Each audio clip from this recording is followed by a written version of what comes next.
Yeah? Right. Well, first off, welcome to LinuxFest Northwest. Round of applause for LinuxFest. Hell yeah. All right, so let's start this off by not talking about Linux really at all. This is a, hey, helper man, no talking. This isn't a chatty time. All right, full disclosure here. I am, hey slides, where are we going? Resume, go. How do you? Slides? Yeah, I have slides. How do I go to the next slide? That'll work. All right. I have a slide. That's pretty big for me. All right. For those of you who don't know me, my name is Brian Lunduke. I am paranoid. I am worried about everything. I currently have a cell phone. This is the first cell phone I've had in about 5 years or so. In fact, I made a very big point about how I wouldn't have a cell phone because they're watching you with the cell phones and they're tracking you with the cell phones. And I made fun of all my friends for having cell phones, so I bought a cell phone. There's that. When we leave today, my hope is that all of you are as freaked out constantly about all of this as I am every second of every day, and when you wake up in the morning, your bed is just drenched in sweat. That is the hope. So this is really all about improving our life experiences here. This is what telephones were like a long, long time ago. This is what the switchboards were like. Were any of you alive back when telephones were like this? Probably not a whole lot of us.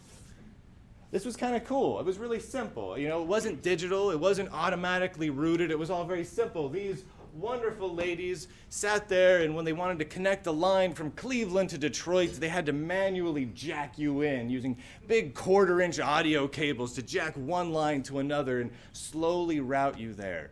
Back in these days, people were concerned about being watched. They were concerned that the government might be tapping their phone lines, or that, like, Hoffa might be tapping their phone lines for something.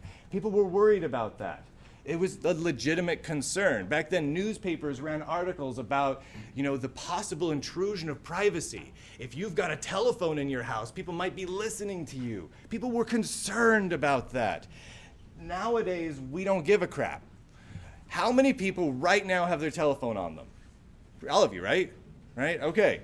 So I have this on me right now. Now, we know that this device can, at all times, listen to this. We all are aware of this. Anyone who isn't aware of this hasn't turned on the television or the internet in like 3 or 4 years, right? You know this for a fact. You know that your microphone in your phone can be activated at any time without your knowledge. That is a fact. There's pretty much nothing you can do about that. Does anyone have a phone that they are confident cannot have the microphone activated right now? Burner phone. A burner phone? It still can be activated, it's just not traced to you. If you pay for a couple of dollars for your phone from Walmart, they can still be activated, they just don't necessarily know it's you. But how many people are concerned about that? How many people, keep your hands up, how many people are concerned about that enough to get rid of their phone? Oh, the hands go down slowly. A couple of you keep your hands up. See, I'm concerned about that all the time. I've had this phone for about 2 months now, and it's nice. It's nice to have a phone, right? It's so convenient that I'm willing to give up every last trace of my personal privacy for convenience, which means I'm an asshole. What we're about to do is a very meandering stroll through this. There is somewhat of an order here, but this is not categorized into nice little discrete sections. So you're just going to have to bear with me as we go. Quotes. Hey, it actually fit on the projector. Nice. All right. The old saying, if you have nothing to hide, you have nothing to fear, right? Someone who would say that you can be watched by a government agency, or how many spy agencies do we have? Is it 16 or 17 now? I think it's 6. I think it is actually 17 now. All can get access to your phone, etc., at any time. And the argument for that is, well, if you're not doing anything wrong, why should you be worried about it, right? Right? One of my favorite quotes is the Snowden quote: arguing that you don't care about the right to privacy because you have nothing to hide is no different than saying you don't care about free speech because you have nothing to say. And that really is very, very true, especially when you add in this quote, which is attributed to Cardinal Richelieu, but he never actually said it, near as I can tell. If one would give me 6 lines written by the hand of the most honest man, I would find something in them to have him hanged. And that really is true. If you go through your email, this guy right here, you right there, if you have your whole email archive distributed to all these people, even if you've never committed a crime in your life, we absolutely could manage to get you the death penalty. There's no doubt about it. There's some way to find some words in your email to be misconstrued in some way and tied together, and all of a sudden, you probably work for Russia. I mean, realistically, that is true. It is so easy to connect the dots. How many people read like Dirk Gently's Holistic Detective Agency by Douglas Adams? Yeah. All right, great book, right? The interconnectedness of all things. If a butterfly flaps his wings over here, there's an earthquake in New York, right? Everything is interconnected. When you have a huge amount of data, an absolutely obscene amount of data, how many emails are in your inbox? Not unread, just total. Any idea? 100. 100? I called on the wrong guy. 40,000. Like 40,000 at least, right? It's insane. If you go through 40,000 some odd emails from any one person, not even worrying about the fact that you now know a lot of information about everyone that person's communicated with, you can probably cherry pick information to make that person look awful. And then you leak it publicly and it's just fantastic. So when we've got data, and when I talk about, these are the 3 truths of stolen data as I see the stored data, security can and will be breached. And we'll go over some of those examples shortly, but there is absolutely no place on earth that you can store your data that is secure. It does not exist. Period, end of story. There has never been a secure way to store data. There never will be, as far as we can tell, a secure way to store data. That's just all there is to it. That data that you have, if someone has access to it, they will use it for financial gain. Does anyone here use Google services? Google sells your data regularly, both to themselves and to other corporations and individuals, all the time. That is, in fact, their job. Google is a marketing company, and you give them data, therefore they profit from it. That's not to say that that's bad or evil, but it is.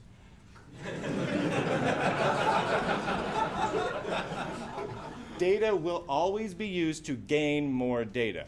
If someone, and this is not, I don't want to get too terribly political. I don't want to trash on Republicans or Democrats or anything like that. Let's just use an example here. Does everyone remember the John Podesta email hacks that happened? Okay. John Podesta, a member of the Democratic Party, got his email hacked. Not all of his email, some of it.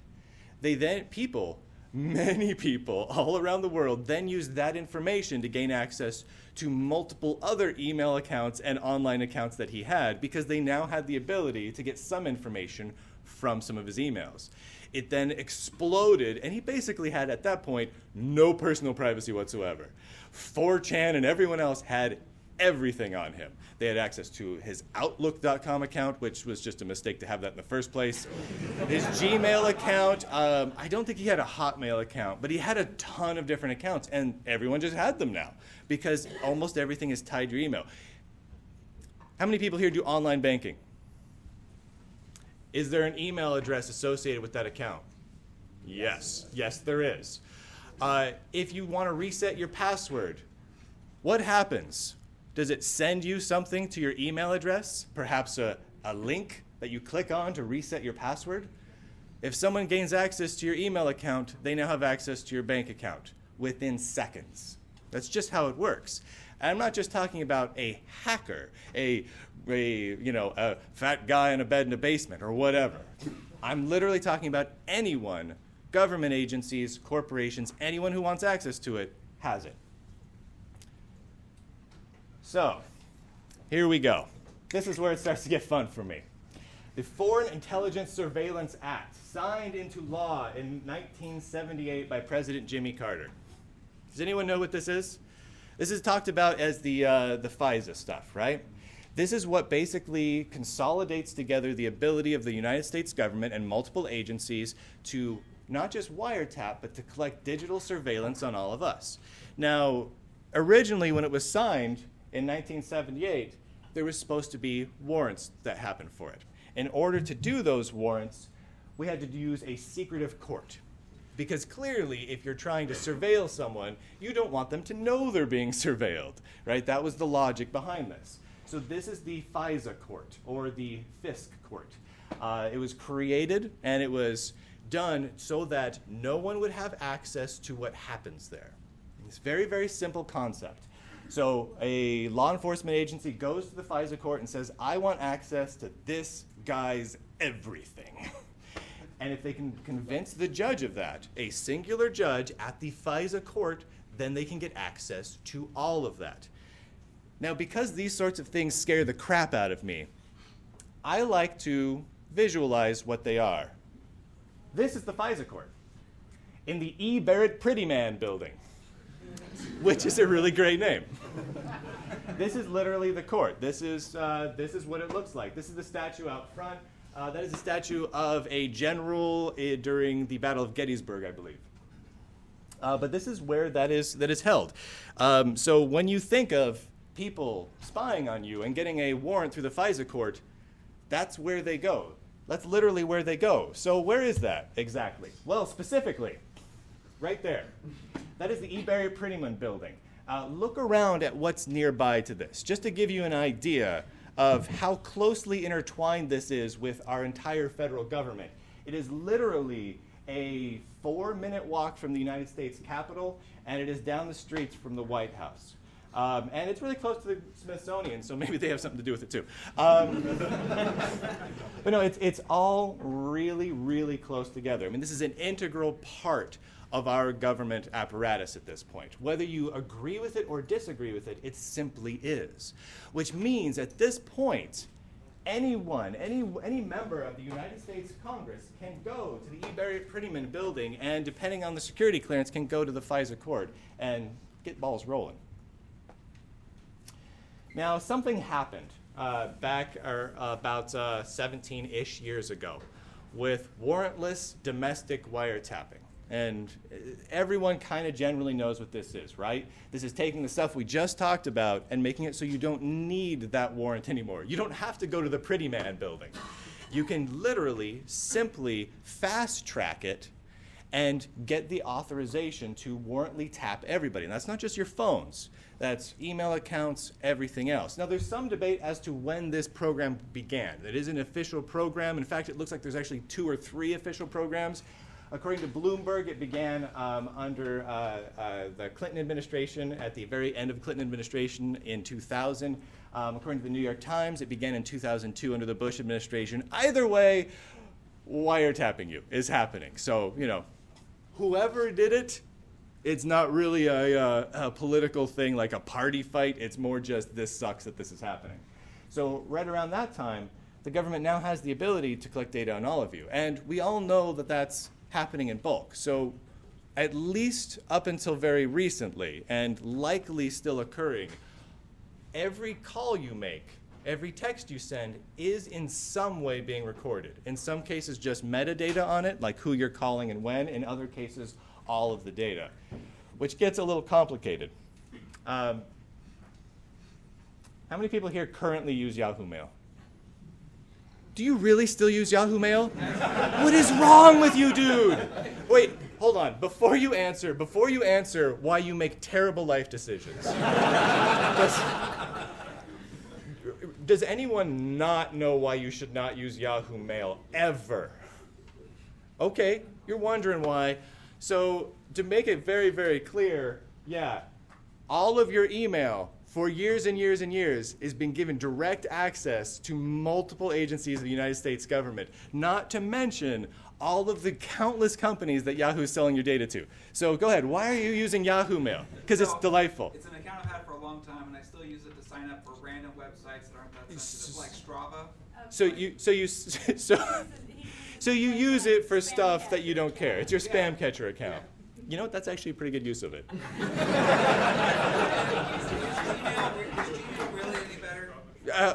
We'll get to Google in a second. There's no spoilers on this one. So this is terrifying, right? But why, again, would Yahoo be the only one doing this? So we know that Yahoo did this, right? We know this for a fact. Everyone came clean on it, right? Why on God's green earth would the US government care about Yahoo but not Gmail? That doesn't make any sense, right? There are over 1 billion Gmail accounts. Over 1 billion. That's a lot of people. Let's do some math real quick, and I'm going somewhere with this. Roughly a quarter of all Americans, when they're at work, use Gmail. A quarter. How many people do you interact with via your email accounts? More than one or two, probably? Possibly hundreds or thousands of people that you interact with over the course of a given month or year with your Gmail accounts, even if you're not that chatty. Family members, coworkers. Do you ever send information that's sensitive via Gmail? 1/4 of all of America. And this is just America. This doesn't include Canada and every other country on the planet that you can use Gmail from, which is pretty much everything but China. That's an awful lot of the populace. That means that the information of essentially everybody is right here. There is an estimate that it is roughly 15 exabytes of data, which is 15 million terabytes, right? That's a current estimate.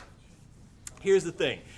I think that estimate is incredibly small, and we'll get into that in a moment. That estimate, I think, is very, very small. But that in of itself is insanity. Think about it in terms of this. Don't think about this as this is a huge number of MP3s. Think about this in terms of your tax records, your pictures of you and your wife doing sensitive things, your email correspondence with your lawyers, etc. All of this stuff is all stored and indexed continually and made available for searching and marketing to you and other things by Google at all times. I'm going to read this quote because it's the most assholey quote I think I've ever heard. If you have something that you don't want anyone to know, maybe you shouldn't be doing it in the first place. But if you really need that kind of privacy, the reality is that search engines, including Google, do retain this information for some time, and it's important. For example, that we are all subject in the United States to the Patriot Act. It is possible that that information could be made available to the authorities. Eric Schmidt, former CEO of Google. That's Eric Schmidt. He just said that to you. In my first round of these slides, I'm like, oh, so all information is fine. It's fair game, right? So I hopped onto Google and started Googling things like Eric Schmidt's house and started posting slides of this is where Eric Schmidt lives. This is what the front of his house looks like. This is the directions where you'd get to it if you're leaving LinuxFest Northwest today and how long it would take. I started realizing that that is a real jerk thing of me to do. However, he did make it clear that it's totally fine for you to look that information up, do whatever you want with it, post it online, it's totally fine. You can post information about the divorce he had with his wife. You can post information about whatever personal privacy information you want, because if it was bad, he wouldn't have done it in the first place, right, guys? Asshole. This is the closest Google data center to us. This is in the Dalles, Oregon. It's actually not too far from where I live. It's huge. This is a huge complex. If you look down here, there are multiple 4-story tall water towers used for cooling. This is gigantic. To give you an idea of scale, these are cars. This is a data center. This is a support complex plus supplementary data center. Now, I started doing some math on this, trying to figure out what you could store here. Recognizing, again, 4-story tall water towers just for cooling the data center. So it's getting very hot in there. So I looked online. I went to pogolinux.com, and they have a storage service, right? And I'm like, what are the most expensive storage servers they have? And you can get storage servers that cost just an arm and a leg if you really want to have like almost a petabyte of storage, right? But it is possible to get like a 6U rack that can store 0.7, 0.8 of a petabyte. Totally doable. Which means you could put, even with extensive cooling, let's say 2 of those per rack plus like cool slide out trays and pop-up screens and stuff, right? So let's say 2 of those per rack. How many goddamn racks do you think fit in there? That means each rack, minimum, could store a full petabyte. If you have, how big are racks, right? So let's say yay wide roughly, about yay tallish, a little taller than me sometimes. So if you line them up end to end, just the length of a car, you're really talking about being able to store, say, 10 petabytes for a Honda Civic. Let's assume that that little thing right there is a Honda Civic, and that's 10 petabytes. This is multiple stories tall, again, with 4-story water towers. How much data is in there? That estimate of 15 exabytes is low. That number gets huge in a hurry, and that is one data center. There are many of these, and some of them are much, much bigger. They chose this particular spot. I don't know if you can see it very well, but it is right next to the Columbia River there. They chose it because that way they could pump in river water like nobody's business to shove into those water towers and keep those petabytes and petabytes from overheating. That's all data on you. That's not anything else. That's data on me, that's data on that guy, that's data on him. You. It's there. Now, Google makes money off of this, right?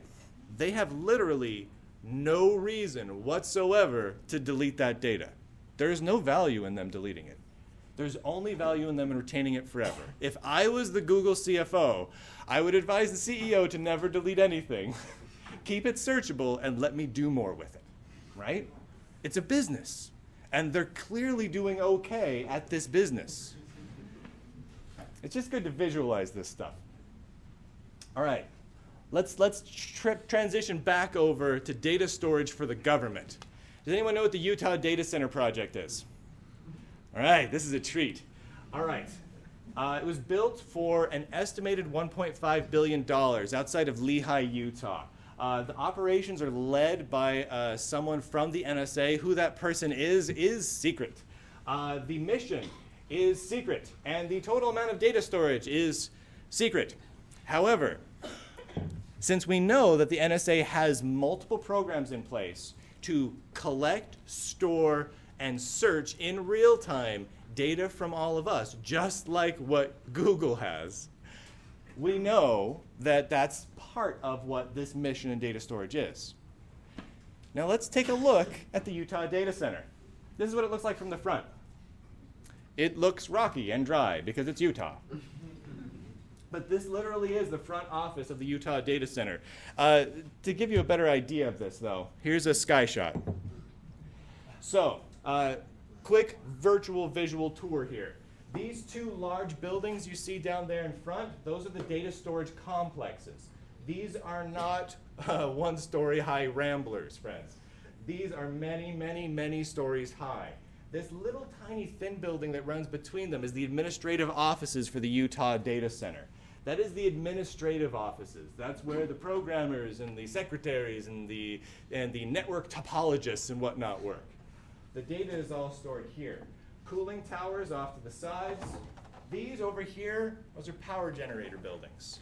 Huge, huge power generator buildings. In case all of the power for the state of Utah goes out, the NSA and multiple other agencies want to be able to retain access and usage of all the data that's stored in these big, gigantic, mammoth buildings that make that little teeny Google one look just adorable. Huge. Now, Google stores all of the emails, essentially, for 1/4 of America, as we have already seen. What in the hell is being stored in there? I don't mean to sound alarmist, but that's a lot of goddamn data. That's not a website. This is not a database. This is not the amount of data you put into a simple search engine. What we're talking about here is not, this is all of the videos on YouTube. In fact, pretty much the entire internet just shoved into a couple of buildings in Utah. And searchable and unencrypted. And also here are multiple Cray supercomputers with the express purpose of decrypting multiple encryption protocols, which is startling all by itself. Here's a little better shot of it overhead here. There's that administrative building. It looks like a giant banana or something else. Two big data centers there. Again, power buildings over here and over here. Lots of water cooling off to the side. Interestingly, if you go look at exactly where this is, what you're really looking at is a place that is about a mile from a shopping complex and movie theater outside of Lehi, Utah. So you can go here and visit this. You can actually drive right up next to it if you wanted to. It's available on Google Maps, and as Eric Schmidt pointed out, if they didn't want you going there, they wouldn't have done it in the first place. So.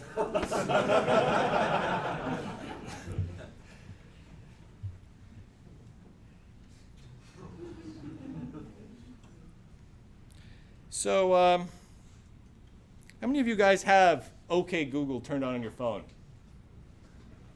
Really? Okay, some of you aren't raising your hand that clearly do. So I'm going to go like this here. Let's see here. Where am I right now?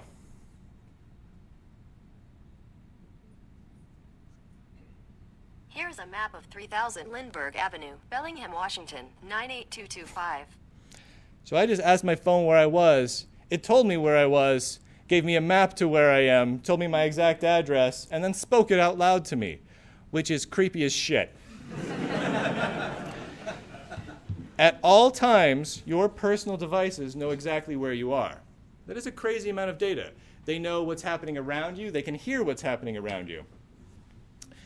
I'm going to take a slight tangent for a moment. Any of you play Pokemon Go? Any of you play... Put your hand down, man. Any of you play any other augmented reality game where you walk around with your phone out? Okay, not too many of you, but a couple, right? Thought experiment. Why would it be a bad idea to take the world's perfect surveillance device with a camera on the front and on the back and walk around like this everywhere? Just hypothetically speaking, if you were the NSA and you thought, hot diggity, we are entering the golden age of surveillance. These are in people's purses and pockets. But you know, those microphones don't work very well when it's all muffled and I'm hearing the jeans rubbing around on the microphone. If only people would take it out and hold it a few feet from their face so that we could hear them, see them, and see what they're looking at all times. Wouldn't that be convenient? I'm not suggesting that games along these lines are spying on you. But one thing that might be important to remember is the company that makes Pokemon Go actually received funding by the NSA to build their stuff. That's worth checking out.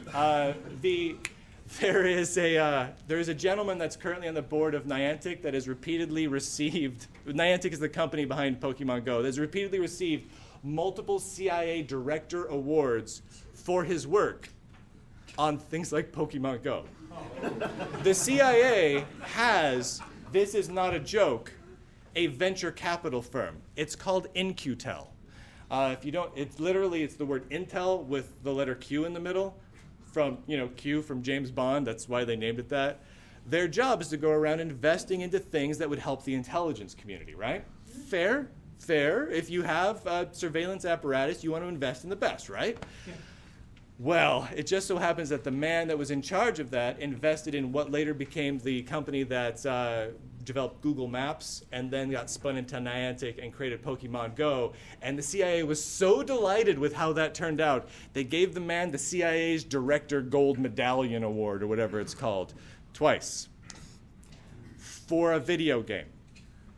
Why would the CIA give a crap about a video game. Again, not saying there's a link there. Just feel like it's good information to throw out there. So we're talking about information collection, information gathering. What better way to gather information than if we have microphones and different sensors all over someone's home? So the IHS forecast for Internet of Things devices is that by the year 2025, we'll be at 75.4 billion Internet of Things devices worldwide. That's the current forecast. The growth rate is roughly mirroring that from about a year ago. It looks like that's about on track at this point. Might be a little shy of that, might be a little over, but a lot, more than a couple, right? So what is the sort of data that might be collected on you from such devices? Just valid things, right? Let's walk through this a minute so that when we look at a chart in a moment, it kind of all clicks. This is all data that is valid to be collecting on you from your phone or from a variety of touch tablets or Internet of Things devices. You want to know what the weather is. I want to know what the weather is in Bellingham, right? How is that bad that someone knows that I was curious if it's going to be sunny today? If it's going to rain or not? That's not bad, right? Go to weather.com, no big deal. Your synced files will clearly, if you're syncing files, whatever service you use, they know you synced some files, right? It's not so bad. It's a lot of things. Let's narrow this down a little bit. Let's talk just about weather and time. So you know what time it is, where you're at, and you're looking for various pieces of weather. At that point, anyone who has access to that data can know what location you're checking weather for at any time. So, hypothetical. You've been checking the weather in Bellingham, Washington for the last 5 days. Now, all of a sudden, you check the weather in Vancouver, British Columbia. A hypothesis can be made there that you are either about to take a trip to Vancouver, or you just did, or you're in Vancouver. Something's happening where you're going from here to Vancouver. Let's say you do it in LAX, and all of a sudden you search for the weather in, I don't know, let's say Guatemala or Moscow. So it looks like you cared about what it was like in LAX this morning, but all of a sudden you want to go to Moscow? And that's just from the weather, and they happen to know what time you checked the weather. That's a lot of data can be gleaned from a very small amount of data, and they know a lot more than just what weather you're caring about. Pardon for the light change. This is that Internet of Things device what I was talking about, that 75 billion. Then this is that compared to the number of computers that exist in the entire world and smartphones in the entire world. There's more IoT devices, clearly, going to be out there than computers or smartphones. That's scary. That's scary all by itself. But how does that compare to a far more interesting demographic? Here it is compared to the population of the world. That means that for every man, woman, and child, not just every household, but every individual on the planet, there will be a number of IoT devices on them at all times. And most of those devices will not be going to most of the population. The reality is they're going to be condensed. North America, Western Europe, areas of South America, areas of Japan and certain parts of Asia will get more of these IoT devices than, say, Central Africa, right? I mean, it's just going to happen. Places where we have good internet and power access are going to get a lot more of them. So here's the population of the United States of America. It's roughly 1 pixel on this chart. In fact, I did the math, and it shouldn't really even equate to 1 pixel, but that's the best LibreOffice could do. So it actually makes it look better than it is, which means that your houses are going to be filled statistically with things gathering data points on you. Now, those data points, some of them are going to be innocuous seeming, right? Let's say you have an internet-enabled crock pot. This is my favorite example in the world. All they can really gather with you on that is it plugged in? Did you touch it? Did you set some cook times, right? That's all they know. But from that little bit of information, they know, maybe you're not home right then. Or you definitely are home right then.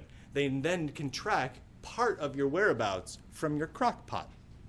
That's one of those devices. Your house is filled with them. How many people have IoT devices in their house right now? Okay, those of you not raising your hands, are the only devices connected to the internet in your home your laptops and desktop computers? Yeah? Yeah? Because if you answered no to both of those, you're very much wrong. There are internet-connected devices in your home. Do you have a set-top box from Comcast, Fios, Xfinity, anything like that? You have an IoT device. Often, those remote controls even have microphones in them.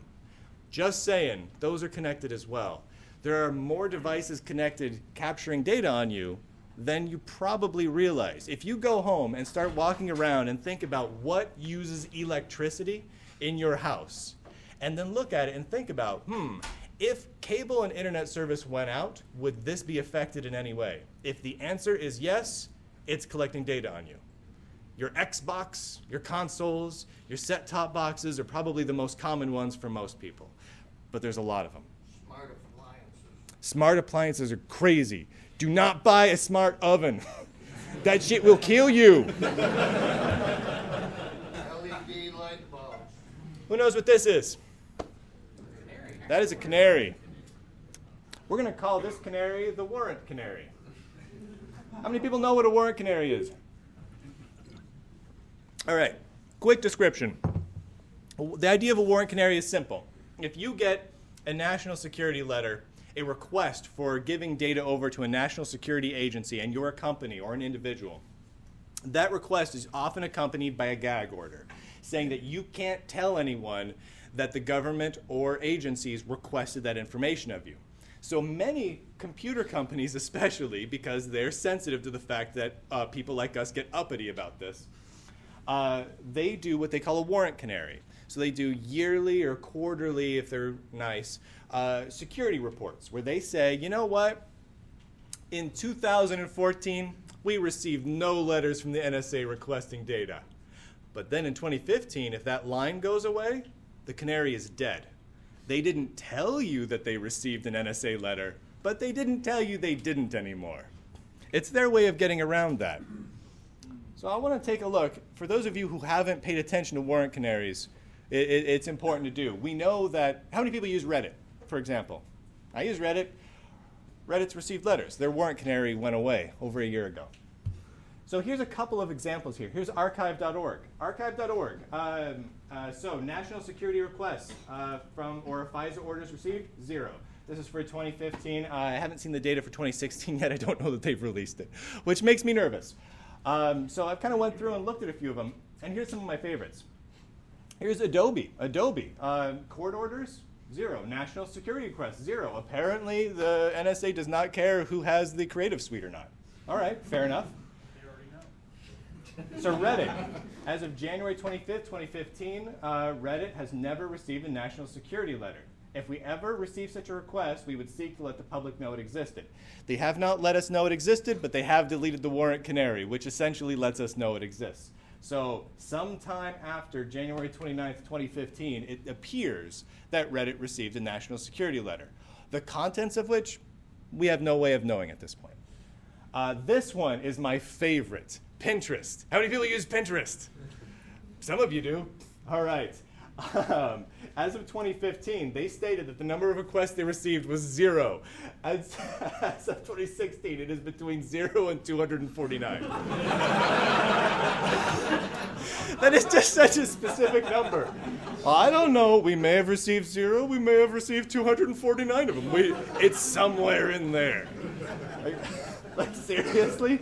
And they broke it down into 6-month increments. Like, yep, could be some here, could be some there. Who knows, right? It's crazy.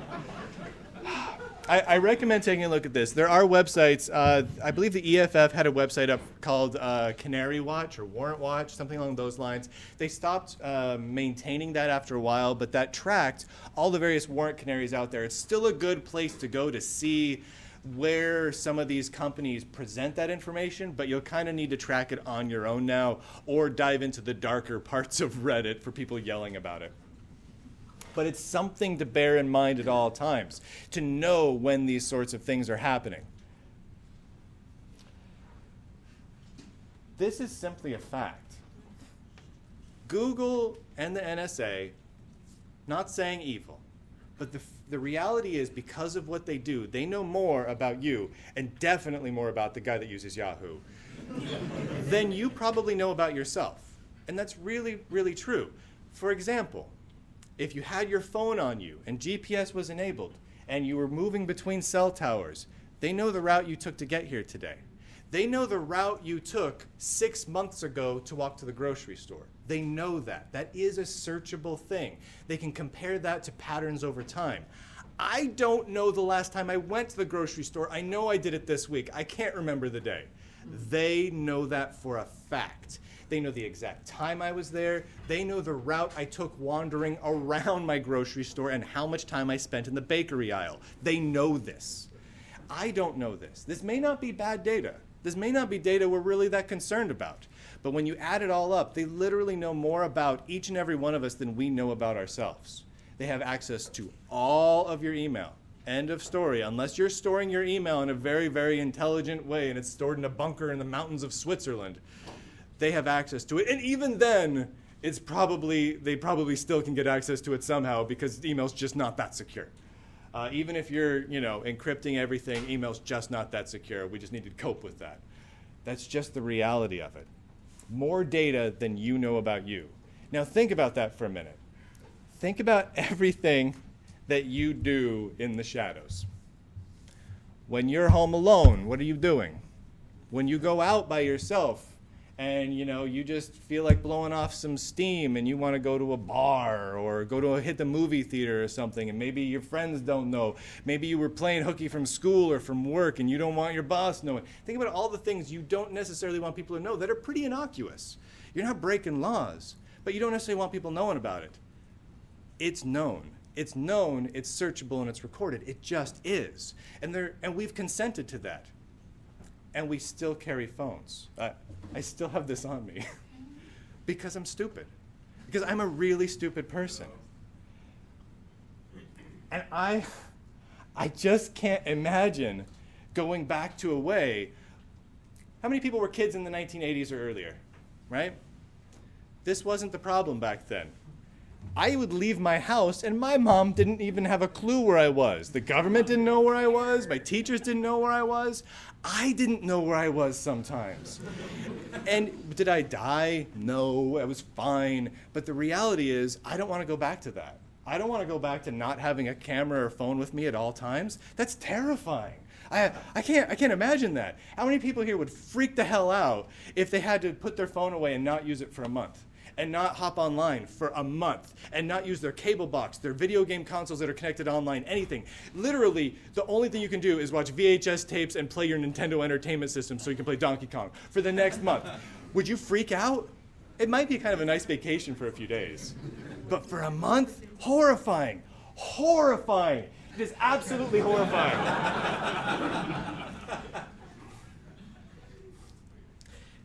Tinfoil hats are funny, but they are kind of based on science in a way. What is a tinfoil hat if not a slightly ineffective Faraday cage? This is a Faraday cage. In fact, here, can I play this? Yes, we can. This is me from a previous LinuxFest Northwest, a couple of years back. This is a giant man-killing, literally, this killed a guy, Tesla coil. This is me inside of a strange Faraday cage. That is Schoen from the EFF and another buddy of mine in there. We went inside of it because we wanted to do something stupid. I am inside a giant tinfoil hat right now, right? I'm sitting there, and this is a Tesla coil that literally killed a guy in the Cirque du Soleil, which is why a museum just down the street from here got it. And here's what's about to happen. What happens when that thing gets fired off at me? Come on, fire it off. Boom! Right in my face. Look at that. I'm touching it. I'm sticking my hands up against that metal. I'm saying, yeah, I am literally millimeters away from sudden death to the face inside of a Faraday cage. The tinfoil hat basically operates on the same idea. Same basic theory, right? It's it's tinfoil, right? Now, it's a little less effective because it doesn't completely encapsulate you. Clearly, if you just have a hat on, there's other paths for that electromagnetic signal to go, right? So you're still going to die. I would not put on a tinfoil hat and stand in front of that Tesla coil. However, they have done experiments. If you take basically a sensor that senses that sort of electromagnetic radiation, and you put that sensor inside of a tinfoil hat, it's reduced. Not significantly, a very small amount. In fact, I think it's less than 10% overall, but it is reduced. It is reduced. With that in mind, we're going to build tinfoil hats today. Go ahead and pass these around. Send those on back. Now, to make tinfoil hats is a very simple process. We'll start these back here. Just pass them and keep them rolling. Rip it off. Rip off as much as you need. I bought a ridiculous amount of tinfoil. Yep, at least a good yard, because remember, you want to wrap that around your skull. So let's get some ideas going here. This is the movie Sign, starring Mel Gibson. This is one of my favorite tinfoil hat designs. You wrap it around the head and you create a nice little pointy thing on top. It's very simple to make. There's also a couple of other designs you can go with here. I personally like the chef hat. I work at a burger joint sort of thing going on. That's a nice way to go. I highly recommend that route. Or the classic Weird Al captain's hat. It's not bad, you know, go with a little Admiralty hat. Now technically, this will protect you from some things. That is not actually a joke. I mean, it is. It's a joke. But the reality is this will protect you from some things. So let's bring that back up here for a second. Yes, please. Pass and build these. This is the most important thing you will do today. Absolutely the most important thing. So, when I came up with this idea, the thought never crossed my mind, I'm going to give tin foil to a couple hundred people, and it's not going to make noise. I don't necessarily think these things through. But so here's the takeaway from all this. As you are building tinfoil hats, literally people are turning down a tinfoil hat? You're crazy. If you would like to make more tinfoil hats throughout the conference, we will have tinfoil available at the OpenSUSE booth. Oh, my friends. Can I ask you a question? No, thanks. Does any of this scare you more now than it did before? No? Yes? No? Were you already totally freaked out? Yes? Most of you? How many people here still truly don't care? That's nice. You got a little, yeah, solid. That needs to go on the tweeters. I think we should be. I think we should be terrified. And here's the horrible truth about all this. No amount of encryption, no amount of being selective about the services you use will protect you from any of the data invasion that is occurring. It will not. Like we talked about earlier, there is no system on Earth that has always been secure. It has never existed. Even if you take your data and bury it underneath a mountain, I eventually will get a shovel big enough and I will get your data. There is no way to do it. We can make it less convenient for people by not using a cell phone and holding it in front of us while we walk around all the time. That would be a nice first step. But realistically, there's nothing you can do. So when you go out today and you think about what did I learn from this presentation, it's that you're screwed. End of story. And unless we let off a gigantic EMP in the upper atmosphere, there is nothing that we can do to protect ourselves. Except wear a lot of tinfoil hats. That's really all we've got. Thank you, everybody. Enjoy the rest of the conference.